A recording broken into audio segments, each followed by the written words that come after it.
Continuing on the theme of introduced species, we're going from the rats of terra firma from last week. This week we're focusing on an animal that gets the unfortunate nickname of rats of the sky. They are, of course, feral pigeons, we call them here. Domestic pigeons, also known as rock doves. Hugely successful. I've just found one that's nesting. Let's get up close to her and see what's going on there. They are one of the most successful introduced species in Australia, and you'd have to say the most successful bird. And this is half the reason why.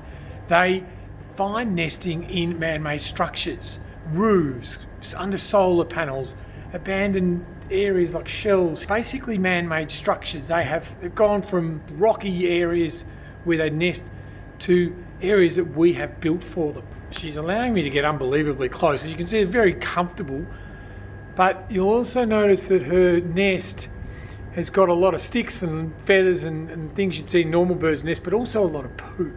And it becomes almost like a mud nest after a while. And she'll reuse this nest time and time again. And they've been so successful and numbers are so big here because they can also breed so many times a year. They breed up to half a dozen or so times a year. So they can be responsible for, a dozen or so offspring.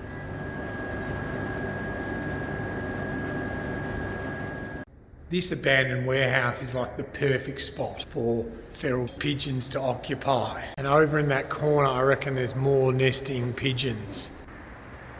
So I've always seen adult pigeons, but I've never seen chicks. And man, they're ugly. They're pretty hideous, aren't they? Not only are they sort of hideously ugly, they're so messy as well. Like, look. That's not just from the chicks, of course, that's from them visiting parents, but they've obviously chosen to use this nest time and time again, and it builds up and builds up, and it's become like a squalor. Just a few tips. If you don't want pigeons around your house, and I understand that completely, because look at the mess they can create. It's filthy, and they can actually carry disease. The best bet is to make their stay as uncomfortable as possible.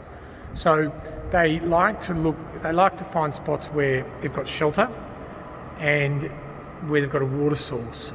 So often you'll find them underneath your solar panels because there's some warmth there as well as just shelter. Feel free to send me a message if you've got any problems with feral pigeons, because I've had a couple of instances recently where we've had some success in deterring them from nesting in areas around people's houses.